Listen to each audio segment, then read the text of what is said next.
नमस्कार, मैं हूं श्रद्धा। आप देख रहे न्यूज 18 मध्य प्रदेश छत्तीसगढ़। एक बार फिर से न्यूज 18 की खबर पर मोहर लगी है। उपचुनाव के लिए दूसरी लिस्ट आज कांग्रेस ने जारी की है। 9 उम्मीदवार उस लिस्ट में शामिल हैं। आपको बता दें कि न्यूज 18 ने पहले ही आपको इन 9 उम्मीदवारों के बारे में बताया था और वही उम्मीदवार इस लिस्ट में शामिल हैं। कांग्रेस ने 27 सितंबर को यानी कि आज घोषित किए हैं उम्मीदवारों के नाम।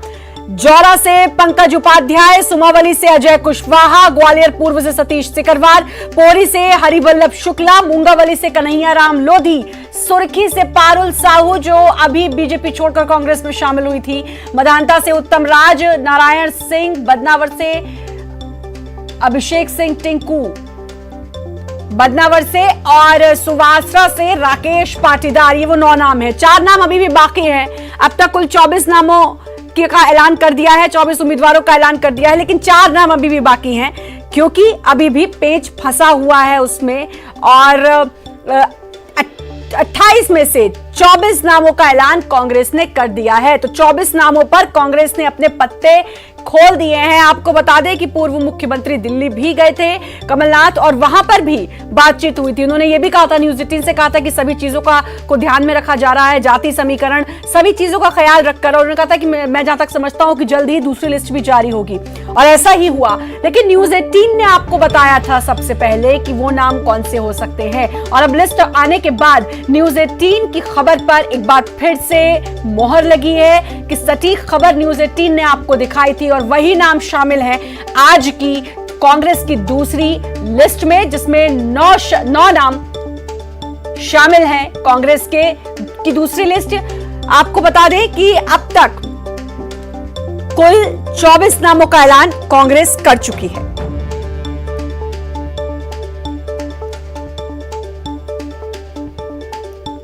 तो कांग्रेस की दूसरी लिस्ट अब जारी हो गई है। आज 9 नाम उस लिस्ट में शामिल हैं, आपको बता दें।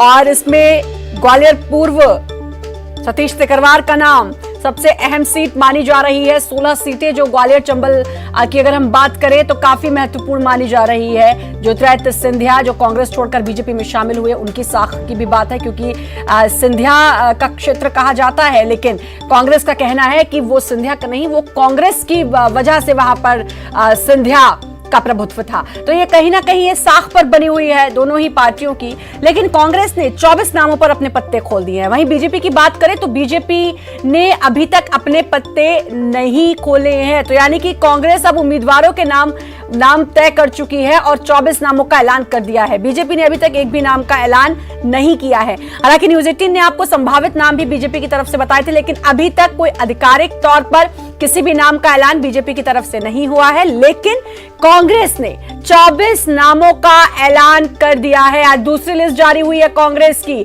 9 नाम उसमें शामिल हैं। चलिए एक बार फिर से जरा आपको बताते हैं वो 9 नाम कौन से हैं और कहां से ये उपचुनाव में अपनी किस्मत आजमाएंगे। 9 उम्मीदवारों के नाम है। जौरा से बात कर ले तो पंकज उपाध्याय, सुमावली से अजय कुशवाहा, ग्वालियर पूर्व काफी अहम सीट मानी जा रही है सतीश सिकरवार, पोरी से हरिवल्लभ शुक्ला, मुंगावली से कन्हैयाराम लोधी, सुर्खी से पारुल साहू, मधानता से उत्तम राज, नारायण सिंह, बदनावर से अभिषेक सिंह टिंकू और सुवासरा से राकेश पाटीदार। ये वो 9 नाम हैं जिन पर अब एक बार फिर कांग्रेस ने अब इस दूसरी लिस्ट में इन 9 नामों पर अपना भरोसा जताया है। अब 24 उम्मीदवार मैदान में आ चुके हैं कांग्रेस की तरफ से। 4 नाम अभी भी ऐसे हैं जिस पर अभी भी पेच फंसा हुआ है। उन 4 नामों पर मंथन अभी भी जारी है। 4 सीटों की घोषणा होनी अभी बाकी है। 28 सीटों पर उपचुनाव होने हैं और आपको बता दें उन 28 सीटों में से 24 सीटों पर कांग्रेस नामों का ऐलान कर चुकी है। पारुल साहू इसमें सुर्खी से वो चुनाव लड़ेंगी और यह माना भी जा रहा था क्योंकि वो अभी कुछ दिन पहले बीजेपी छोड़कर कांग्रेस में शामिल हुई और यह पहले से समझा भी जा रहा था कि पारुल साहू को उम्मीदवार घोषित किया जाए, उनको टिकट दिया जाए और ऐसा हुआ भी है। और अब वो बीजेपी छोड़कर कांग्रेस में शामिल हुई हैं। अब वो कांग्रेस का चेहरा है। कांग्रेस की तरफ से उपचुनाव वो लड़ेंगी। अशरफ काजमी हमारे संवाददाता हमारे साथ जुड़ चुके हैं। अशरफ, एक बार फिर से न्यूज 18 की खबर पर मोहर लगी है। 9 और नामों की घोषणा कांग्रेस ने कर दी है। बीजेपी की तरफ से अभी तक एक भी नाम की घोषणा नहीं हुई। 28 में से 24 नामों का ऐलान कांग्रेस की तरफ से, लेकिन 4 सीटें अभी भी ऐसी हैं अशरफ जिस पर पेच फंसा हुआ है। बिल्कुल श्रद्धा, यही पेच ही फंसने वाली बात है, क्योंकि खुद कल पूर्व मुख्यमंत्री और प्रदेश के कांग्रेस अध्यक्ष कमलनाथ ने कहा था कि जातीय समीकरण और कार्यकर्ताओं का राय का ध्यान रखा जा रहा है। उन्होंने ही कल बता दिया था कि लिस्ट 1 या 2 दिन में आएगी, तो आज लिस्ट आ गई और जो बाकी जो 4 सीटें हैं उस पर जो पेच फंसा हुआ है वो जातीय समीकरण का है, तो उसको ध्यान रखा जा रहा है। और हो सकता है कि 1-2 दिन में या कुछ समय बाद तीसरी सूची भी जारी कर दी जाए, जो 4 सीटें हैं उस पर भी उम्मीदवार घोषित कर दी जाए। क्योंकि जिस हिसाब से कांग्रेस काम कर रही है तो उससे साफ लग रहा है कि कांग्रेस बहुत जल्दी चुनाव की घोषणा होने से पहले ही वो अपने उम्मीदवारों का ऐलान कर रही है, जिससे कि उम्मीदवार को ज्यादा से ज्यादा समय मिल सके और वो जनता में जाके अपनी बात रख सके। और एक और चीज की पहली लिस्ट भी जब जारी हुई थी उस पर भी ये देखने को मिला था कि भाई विरोध है, लोग नाराज हैं, तो इस बार जातीय समीकरण हर चीज का ख्याल कांग्रेस ने रखा है इस दूसरी लिस्ट में। हालांकि 4 सीटों पर अभी भी पेंच फंसा हुआ है, लेकिन सभी चीजों का ख्याल रखा है। अशरफ, फिर होंगे आपके पास। अनुराग हमारे साथ जुड़े हुए। अनुराग, आप ही ने बताया था और ये अब न्यूज 18 की खबर पर एक बार फिर से मोहर भी लगी है, वही नाम है।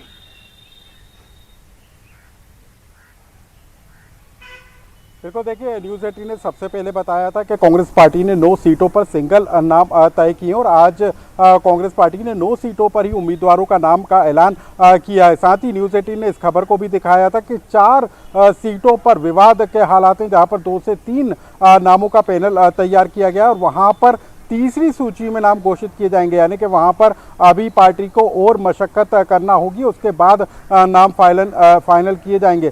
जो सबसे बड़ा विवाद है वो मेहगांव सीट को लेकर है, क्योंकि चौधरी राकेश सिंह चतुर्वेदी इस सीट से अपनी दावेदारी कर रहे हैं। हेमंत कटारे का नाम अब तेजी के साथ निकल कर आया है। प्रदेश कांग्रेस अध्यक्ष चाहते हैं कि हेमंत कटारे को टिकट दे दिया जाए, लेकिन डॉक्टर गोविंद सिंह, जो कि ग्वालियर चंबल में कांग्रेस का बड़ा चेहरा है, वो दोनों ही नेताओं का विरोध कर रहे हैं। इस कारण से मेहगांव सीट पर जो है कांग्रेस अपना उम्मीदवार का नाम ऐलान नहीं कर पाई है। दूसरा जो सबसे बड़ा विवाद है वो बड़ा मलहेरा सीट को लेकर है, लेकिन अब ये तय माना जा रहा है। मुंगावली में पहले माना जा रहा था कि किसी यादव को टिकट दिया जाएगा, लेकिन अब वहां से लोधी चेहरे को पार्टी ने अपना उम्मीदवार बनाया है, तो अब बड़ा मलहेरा से किसी यादव चेहरे को ही टिकट कांग्रेस पार्टी की तरफ से दिया जाएगा। अजय यादव, दिनेश यादव का नाम बड़ा मलहेरा सीट से निकल कर आ रहा है, वहां पर जरूर पार्टी मुश्किल में है। इसके अलावा 2 और सीटें, राजगढ़ सीट जो हाल ही में खाली हुई है, ब्यावरा विधानसभा सीट, वहां पर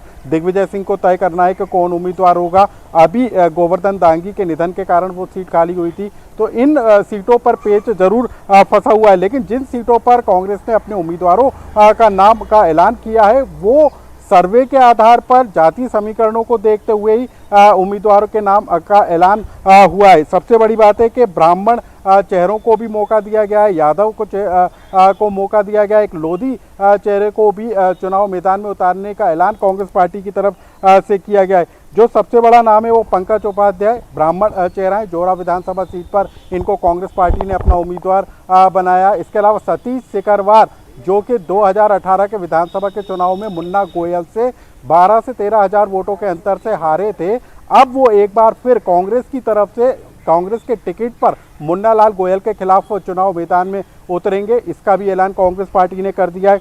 पौरी से हरिवल्लभ शुक्ला एक ब्राह्मण चेहरा है और कांग्रेस पार्टी से काफ़ी लंबे समय से जुड़े रहे हैं, उन पर भी पार्टी ने भरोसा जताया है। ये वो बड़े नाम है जो इस बार के विधानसभा के चुनाव में बीजेपी के उम्मीदवारों को टक्कर देते हुए और ग्वालियर पूर्व की अगर हम बात करें तो ये तो दोनों पार्टियों की साख की बात है, खासकर ग्वालियर पूर्व की अगर हम बात करें तो। सतीश सिकरवार, आपने ये भी बताया कि भाई हालांकि इससे पहले उनको हार का सामना करना पड़ा था, लेकिन उसके बावजूद कांग्रेस ने भरोसा जताया है, तो ये भरोसा क्या लगता है कांग्रेस का ये भरोसा अब उपचुनाव में कांग्रेस के हित में होगा और कांग्रेस को अच्छी जीत मिल सकती है?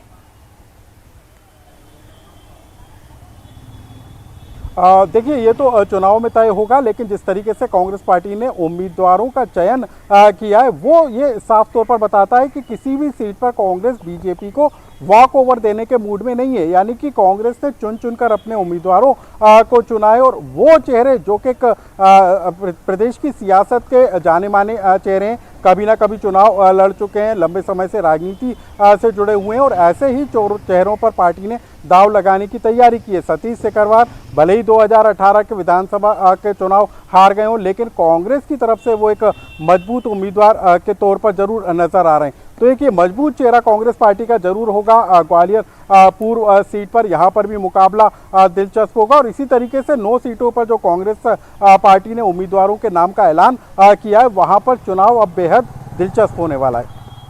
बिल्कुल। और सतीश सिकरवार की बात करें तो बीजेपी में जमीनी नेता भी थे, हालांकि किसी के खास नहीं थे। पारुल साहू, हालांकि ये कयास अनुराग पहले से ही लगाए जा रहे थे पारुल साहू के कि भाई उनको टिकट मिल सकता है, इसीलिए वो बीजेपी छोड़कर कांग्रेस में शामिल हुई, छवि भी उनकी अच्छी है। तो ये एक पारुल साहू को टिकट देना, ये जाहिर सी बात है कि तमाम चीजों को और तमाम समीकरणों को ख्याल में रखकर पारुल साहू को टिकट दिया गया है सुर्खी से।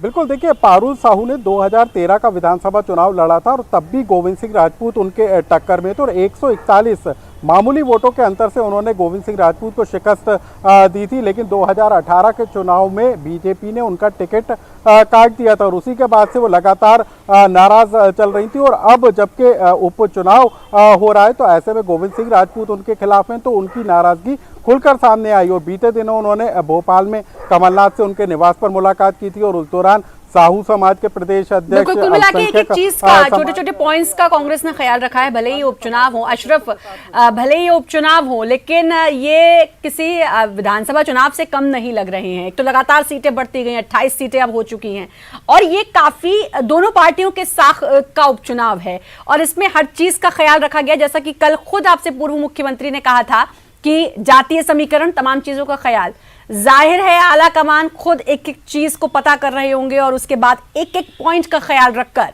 उसके बाद अब ये दूसरी लिस्ट जारी।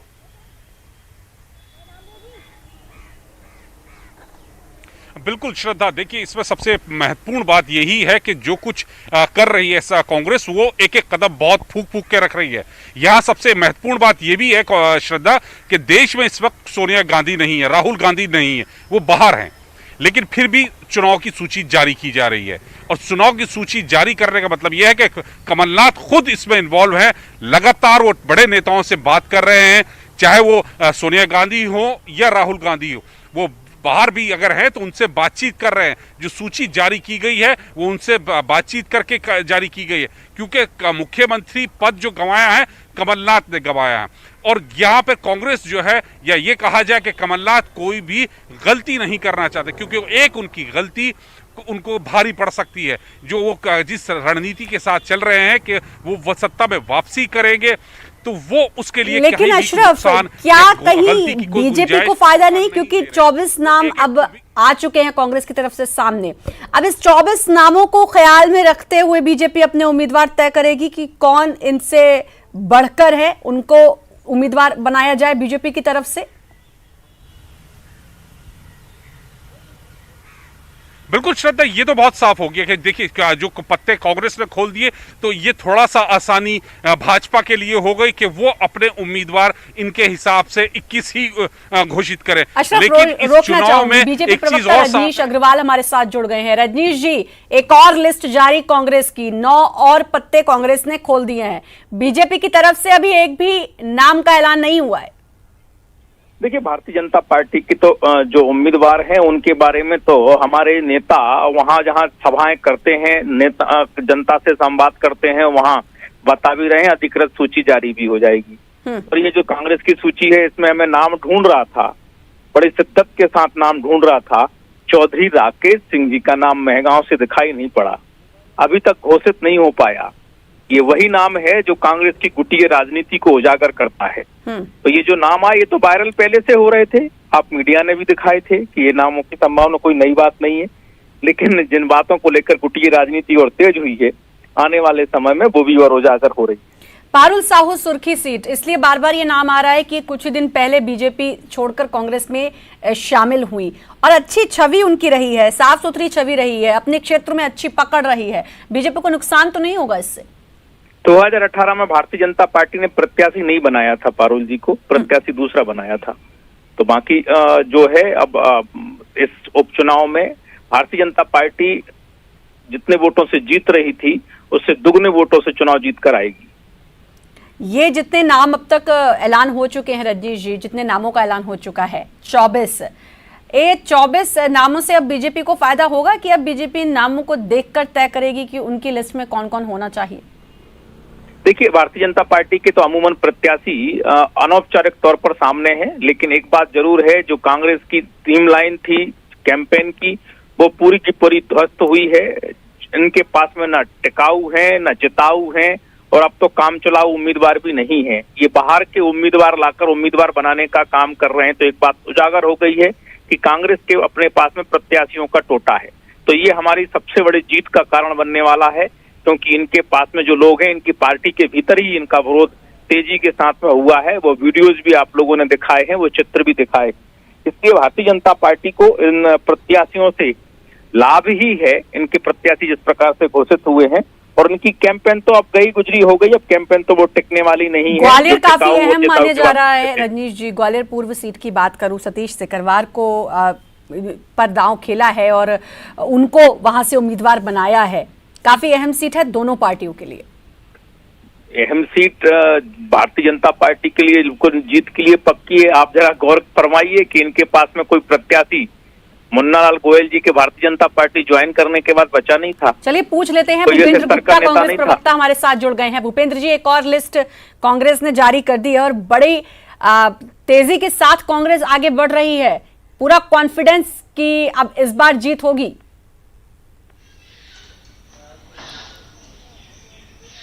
निश्चित रूप से। और ये जो भैया अभी खीर खा रहे हैं बातों की, इनकी जो है स्थिति बिगड़ जाएगी। अभी इन्हें समझ में आ जाएगा कि जो है कैंडिडेट कैसे हैं और जनता का रुख क्या है। बीजेपी का तो कहना है कि हमें तो कोई चिंता वाली बात ही नहीं है, हमने ये पूरे की पूरे जो सीट अब दूसरी लिस्ट जारी हुई है, इन उम्मीदवारों को देखते हुए तो हमें कोई चिंता की बात ही नहीं है। तभी तो चिंता की बात नहीं, तभी तो इन्होंने जो है 28 आदमी चुराए हैं। अगर चिंता की बात नहीं होती, इनकी खुद की अपनी हैसियत होती, तो लोगों को चुराने की जरूरत क्या पड़ती? 1000 खोखे का जो है निवेश करने की जरूरत क्या पड़ती? ये तो उसी से स्पष्ट है। गांव-गांव लोग जानते हैं कि कैसे जो है खरीद फरोख्त की गई है। तो ये बताने की आवश्यकता भी नहीं बची अब तो। हर आदमी जानता है, वो तो वोटर खुद ही इनसे पूछ रहा है, भगते फिर रहे हैं मुंह छुपा के। कुछ नाम ऐसे हैं इस लिस्ट में जो पहले जिनको हार का सामना करना पड़ा है भूपेंद्र जी, दूसरी लिस्ट की मैं बात कर रही हूं, लेकिन उसके बाद फिर से भरोसा जताया गया है। ठीक, देखिए आपसे मैं कहूं कि ये तो आप 1 to 1 चर्चा होगी। आप जो है पारुल साहू तो जीती हुई थी ना इनकी कैंडिडेट, इनने क्यों टिकट काटी थी? जरा ये बताएं। बड़ी ये मान अपमान की बातें करते हैं, इतने पाखंडी हैं। इस आडंबर में इनसे पूछो तो कि वो भी तो जीती हुई महिला थी, उसकी टिकट इनने क्यों काटी थी और किसके लिए काटी थी?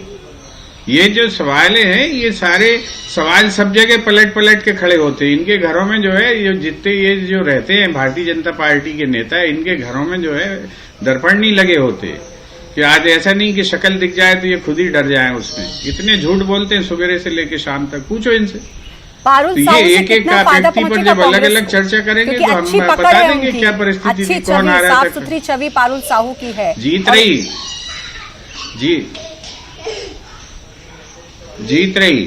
है। वो भैया जो अभी बातों के रसगुल्ले खा रहे थे, उनमें जूस भी नहीं निकलेगा।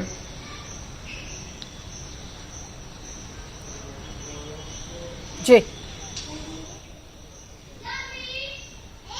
राजपाल सिसोदिया हमारे साथ जुड़ गए हैं, बीजेपी प्रवक्ता हैं। राजपाल जी, अब एक और लिस्ट कांग्रेस ने जारी कर दी, बड़ी तेजी के साथ कांग्रेस आगे बढ़ रही है, कॉन्फिडेंस कांग्रेस का पता चल रहा है। बीजेपी ने तो अभी तक एक भी नाम का ऐलान नहीं किया। जी नमस्कार। भारतीय जनता पार्टी अपने चुनावी कार्यक्रम के अनुसार कार्य करती है। हमारा एक कैलेंडर बना हुआ है, हम उस कैलेंडर के मान से काम कर रहे हैं। मैं आपको ये बताना चाहता हूं कि कांग्रेस ने जो आज एक सूची जारी करने का काम किया है, इसमें घिसे पीटे वही नाम है, वही लोग हैं जो कहीं ना कहीं पहले कुछ लोग इसमें से भारतीय जनता पार्टी के भी हमारे नेता रहे हैं। कुल मिला के परिस्थितियां जो है वह कांग्रेस के पास नेतृत्व का अभाव इस सूची को देखने के बाद में देखने को मिल रहा है कि आपके पास नेताओं का अभाव है, नेतृत्व का अभाव है। इसी वजह से इस प्रकार के नाम आने का काम हुआ है। आपने कोशिश करने का काम किया है कि भारतीय जनता पार्टी के अंदर से कार्यकर्ताओं को ले जाने का प्रयास आपका लगातार चल रहा था, परंतु लंबे समय के प्रयास के बाद भी आपको बहुत सफलता नहीं मिल पाई। कुछ एक दो लोगों को ही आप, जिनको हम पिछली बार टिकट नहीं दे पाए थे, ऐसे लोगों को ले जाने में सफल हो पाए हैं। परंतु इस पूरी सूची को देखने के बाद में ये बात समझ में आ रही है कि निश्चित तौर पर भारतीय जनता पार्टी इस चुनाव को जीतने का काम करेगी।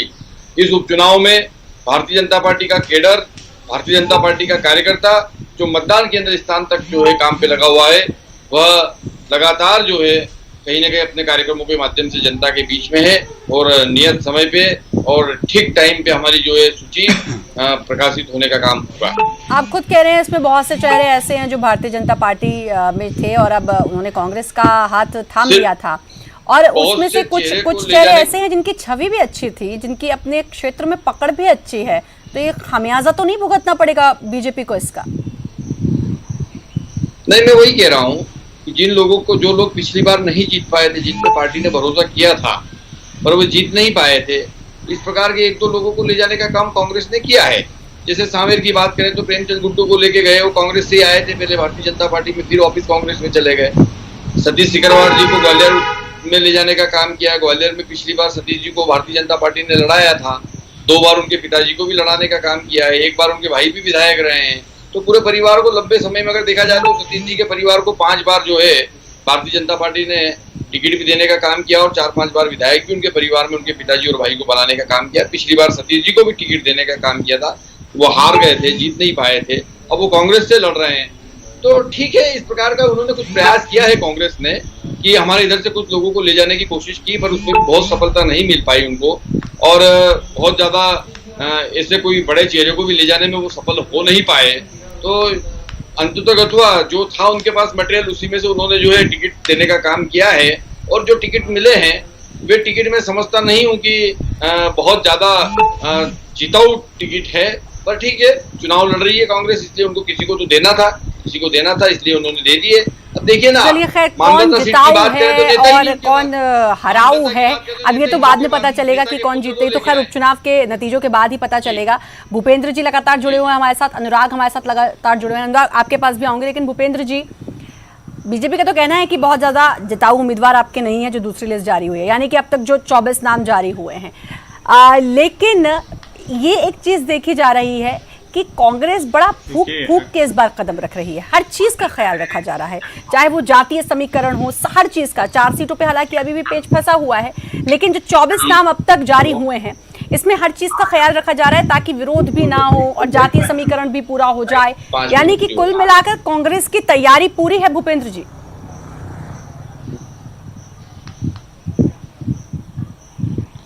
देखिए, भारतीय जनता पार्टी रोज जो है वमन करती है, रोज समेटती है। ये आप बताएं, कल तक कह रहे थे कि इनके पास तो कैंडिडेट ही नहीं है, उसके पहले कह रहे थे कि इनके पास कार्यकर्ता ही नहीं है। जब हमने जो है 17,000 की वहां रैली कर दी तो जो है मुंह छुपाते घूम रहे हैं। फिर कहा इनके पास तो कार्यकर्ता ही नहीं मिल रहे, इनकी तो जो है कहीं टिकट भी नहीं बांट पाएंगे। जब हमने अब टिकटें बांट दी तो अब कह रहे हैं इसमें हमारा कोई नुकसान नहीं। तुम्हारा नुकसान तो हो ही चुका है, 1,000 खोके खाली किए हैं, तो पहला नुकसान हुआ भारतीय जनता पार्टी का।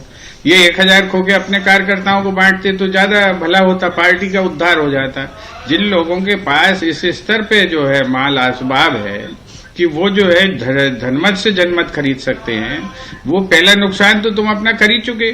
दूसरी बात ये है कि कह रहे हैं हमारे अब हार गए थे और फलाना थे और ढिमाका थे।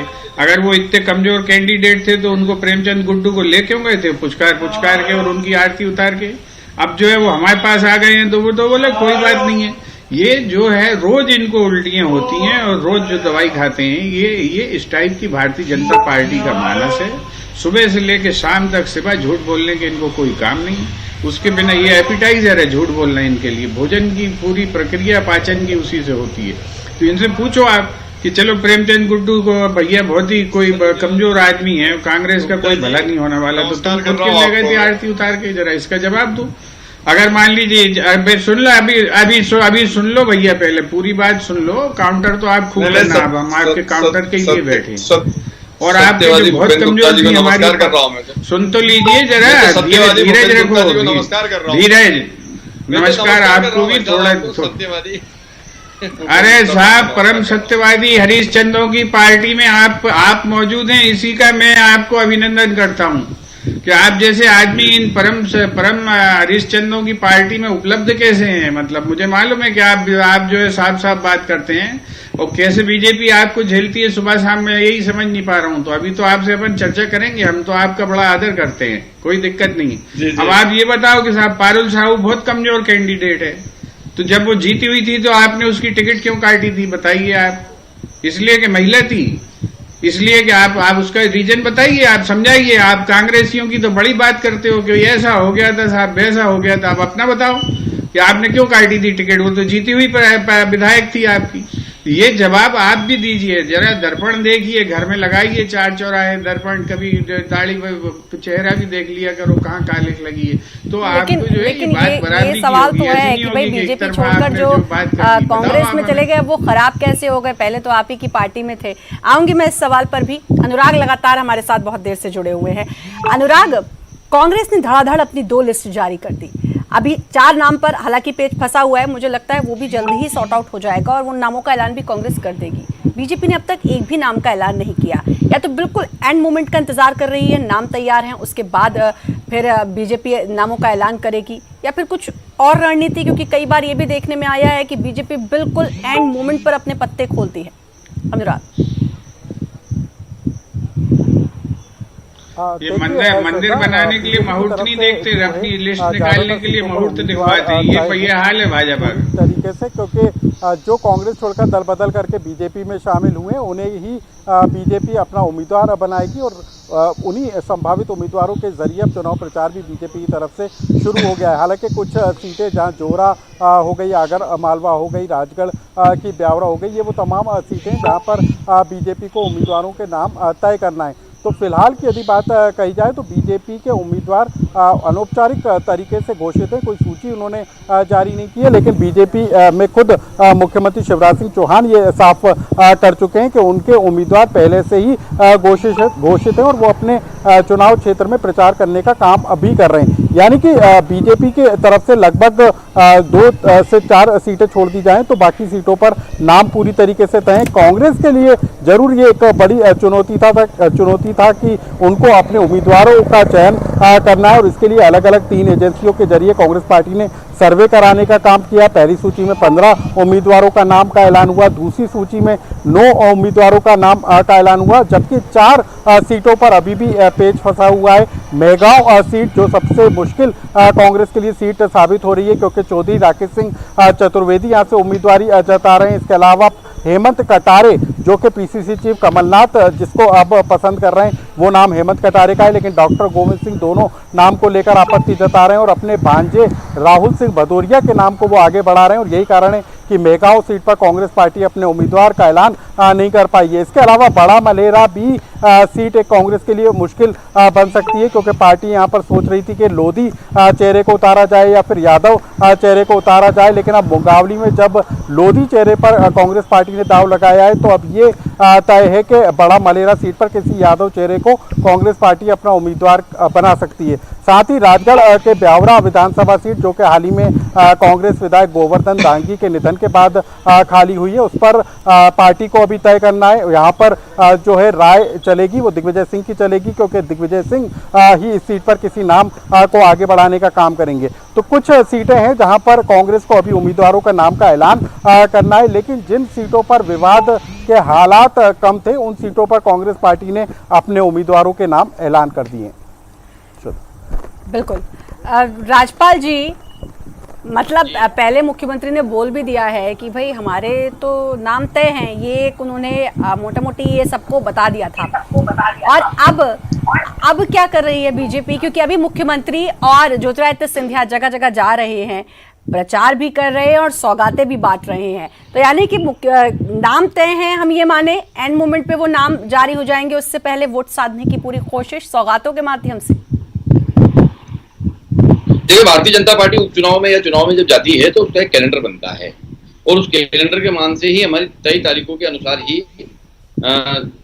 हमारी बैठकें चलती है और बैठकों के अंदर से निकल के उम्मीदवारों के नाम आते हैं। अभी हमारी जो राष्ट्रीय जो पार्लियामेंट्री बोर्ड की द्वारा जो है सदस्य हमारे उम्मीदवारों के नाम तय होने का प्रक्रिया होना है और वह शीघ्र हो जाएगी। जैसे आचार संहिता का घोषणा होगी और फॉर्म भरने की तारीख आएगी, उसके ठीक पहले उम्मीदवारों का नाम तय होने का काम हो जाएगा।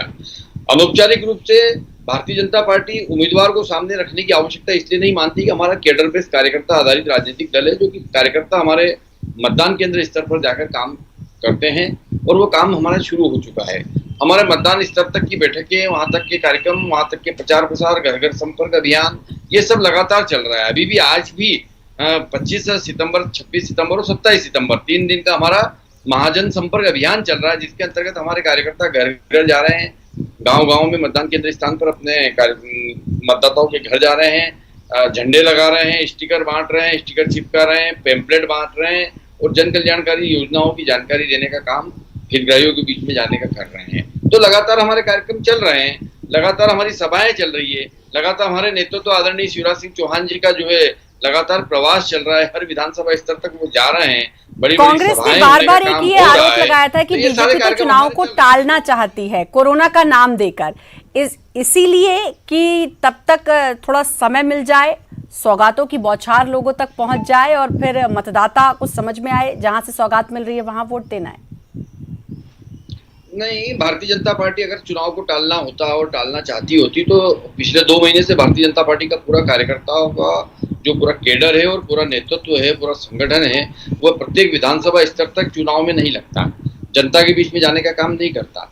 हम निश्चित तौर पर हमारी तैयारियां लगातार चलती है और जैसे जिस प्रकार से वर्ष भर पढ़ने वाले बच्चे को परीक्षा के समय में सिर्फ एक बार रिवीजन करना रहता है, इसी प्रकार का हमारा काम है। हमारा संगठन पूरे समय जनता के बीच में सेवा के कार्य करता रहता है। सेवा ही संकल्प, जब कोरोना काल चल रहा था उस समय भी हमारे सेवा कार्य चल रहे थे और सेवा कार्य के माध्यम से हमारे नेता, हमारे कार्यकर्ता जनता के बीच में थे और लगातार जनता के बीच में थे और आज भी हम जनता के बीच में है और चुनाव में भी जनता के बीच में रहेंगे। अलग से हमें कुछ करना नहीं है। संगठन का कार्यक्रम आया, गांव एक बात और की, क्या आपको नहीं लगता कि इस बार कांग्रेस की तैयारी पिछली बार से ज्यादा होगी, इसलिए क्योंकि कांग्रेस की सरकार थी, उसको गिराया गया और वो सरकार गिरी और उसके बाद फिर भाजपा की सरकार बनी, तो ये एक गुस्सा भी है कांग्रेस में, इसी के चलते ये तैयारी कुछ ज्यादा इस बार कांग्रेस की होगी, तो चुनौती भी बड़ी है।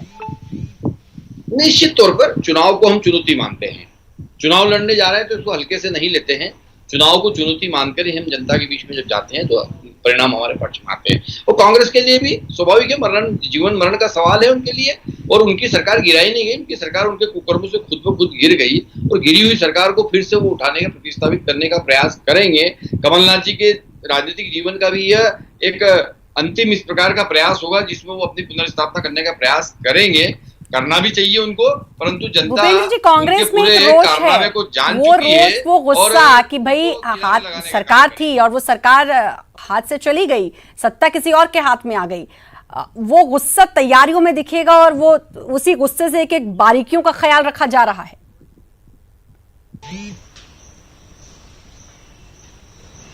देखिए, ये गुस्सा जनता के बीच में है, अकेली कांग्रेस पार्टी में नहीं है, आम जनता के बीच में गुस्सा है कि उनका जो एक अधिकार है 5 साल में सरकार को बनाने या गिराने का, अपनी पसंद की सरकार बनाने का, उस अधिकार को इन्होंने कुठाराघात किया है। जैसे जो है ताजमहल बनाने वाले कलाकारों के हाथ काट लिए गए थे, उसी तरह से जो है जिन्होंने ये लोकतंत्र का ताजमहल खड़ा किया, 70 साल में परिपक्व बनाया, उन सबके इन्होंने हाथ काटने की कोशिश की है।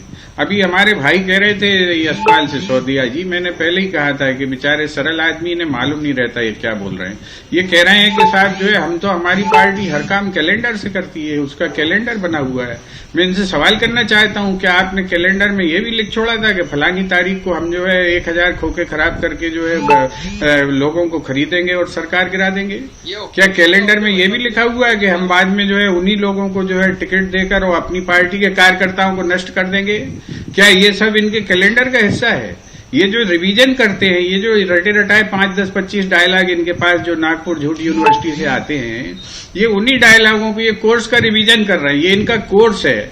सरकारें गिराना, सरकारें जो है को बहुमत को खरीदना, बहुमत को बदलना, इनके कोर्स का हिस्सा है। जैसे जो है परीक्षा में लोग रिवीजन करते हैं, वैसे ये जो है ये अभ्यास करके रिवीजन करते रहते हैं। अभी इन्हें राजस्थान की सरकार गिराने की कोशिश की, रिवीजन कर रहे थे। इनके डायलॉग सुनो, उनके अंतर में जाइए आप कि ये किस तरह की लोकतंत्र, किस तरह की डेमोक्रेसी को ये एक्सरसाइज करना चाहते हैं। ये सत्यानाश बिठा रहे हैं इस देश का, और ये सत्यानाश बिठा चुके हैं अर्थव्यवस्था का, सत्यानाश बिठा चुके संवैधानिक संस्थाओं का। राजपाल जी, अब सत्यानाश बिठा रहे हैं जो आरोप लगा रहे हैं लोकतंत्र कि भाई का। और कैलेंडर में क्या ये भी डिसाइडेड था सब कुछ पहले से? इसका जवाब जनता देने वाली।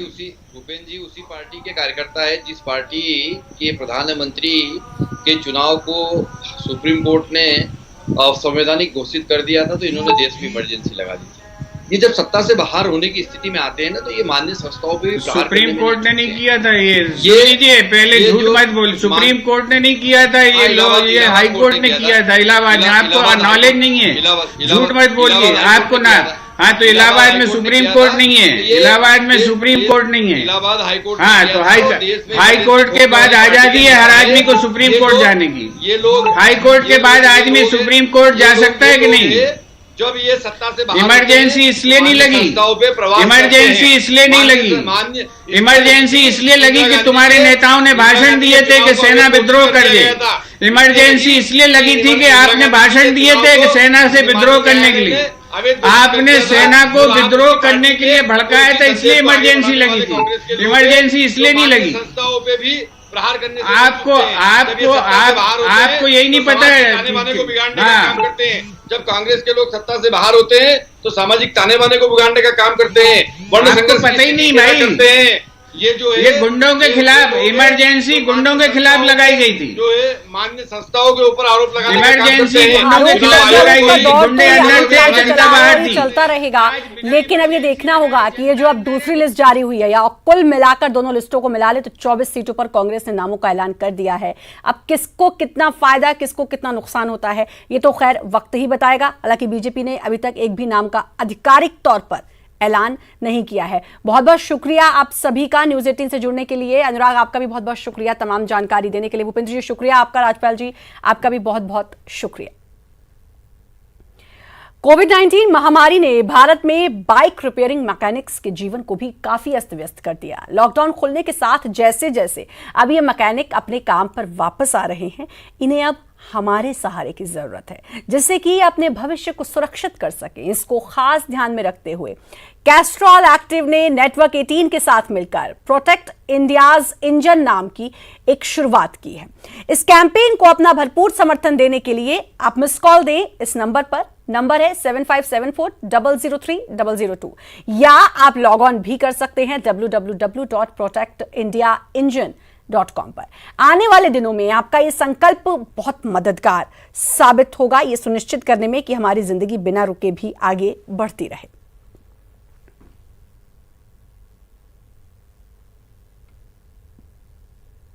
वक्त ब्रेक का, जल्द हाजिर।